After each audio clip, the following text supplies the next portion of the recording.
ফেসবুকের টাকা দিয়ে আমিও আমার স্বপ্নের বাড়ি তৈরি করার কাজে হাত দিলাম। সবাই শুধু ফেসবুকের টাকা দিয়ে গাড়ি কেনে, বাড়ি বানায়, আসবাবপত্র কেনে, ট্যুরে যায়, বিদেশ যায়, শ্রীলঙ্কা যায়, ইরান যায়, ইরাক যায়, সুইজারল্যান্ড যায়, আমেরিকায় যায়। আমি তো কোনো দেশেই যাইনি, শুধু না আমার ঘরে হাত দিয়েছি, তাতেই অনেক মানুষের চোখ পড়েছে। কেন আপনাদের এত হিংসা হয় কেন? আমি তো আপনাদের হিংসা করি না। আসসালামু আলাইকুম, হ্যালো এভরিওয়ান, সকলে কেমন আছেন?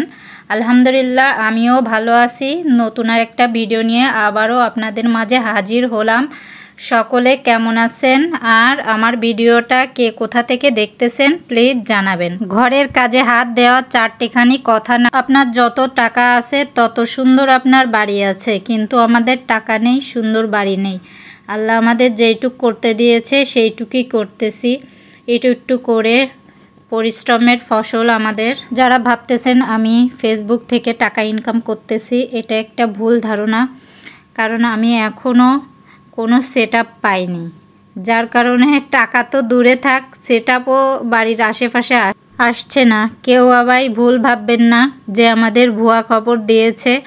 আসলে ফেসবুকে কাজ করতেছি এই 3 বছর যাবত, কিন্তু কোনো কিছুরই মুখ দেখলাম না। সবাই ঢুকে কি সুন্দর মুখ দেখে ফেলায়, আর আমি তো কিছুই দেখলাম না। কিন্তু না দেখি কোনো আফসোস নেই আমার, কারণ আপনাদের সবার ভালোবাসা পাচ্ছি আমি, অফুরন্ত ভালোবাসা। এভাবেই ভালোবেসে যাবেন, তাহলে আমিও আশা হারাবো না। একার ইনকামে সংসার চালানো কতটা কষ্টের, সেটা যে সংসার চালায় সেই জানে। সংসারে একজন আয় রোজগার করে আর আমরা সবাই বসে বসে খাই। একটু সঞ্চয় করতে করতে কিছুটা জমা হলেই এই যে বাড়ির কাজে হাত দিতে হয়। বোঝেনি তো, বাড়ির কাজে হাত না দিলে বাড়ি একদম যা না তাই হয়ে যায়। গরিবের বাড়ি জানি ভালো লাগবে না, তারপরেও গরিবের বাড়ি হলেও বা কি হবে। আমার ঘর আমার কাছে স্বর্গ, সব থেকে প্রফুল্ল। কারণ যে জায়গায় যাই না কেন, সকালবেলা গেলাম, বিকেলবেলা হওয়ার আগেই মন ছুটে যায়। বাসায় থাকলে ভালো হতো, বাসায় থাকলে এই করতাম ওই করতাম, কোনো জায়গা যেয়ে মন টেকে না। বাসায় এসলে যে শান্তিটা, সেই শান্তিটা অন্য কোথাও পাই না আমি। আর নিজের বাড়ির শান্তি পরের বাড়ি যে খোঁজাটা বোকামি ছাড়া আর কিছুই না। ভিডিওটি এক এক সময় এক একভাবে তোলা, কারণ আমার হাজব্যান্ডকে পাঠানোর জন্য ভিডিওগুলো করা ছিল।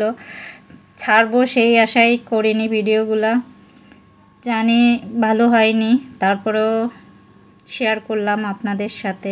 সব সময় পাশে থাকবেন, তাহলে পাশে পাবেন ইনশাল্লাহ। ভিডিওটি আজ এই পর্যন্ত। যদি ভালো লাগে তাহলে অবশ্যই লাইক, কমেন্ট, শেয়ার করে পাশে থাকবেন। আল্লাহ হাফেজ।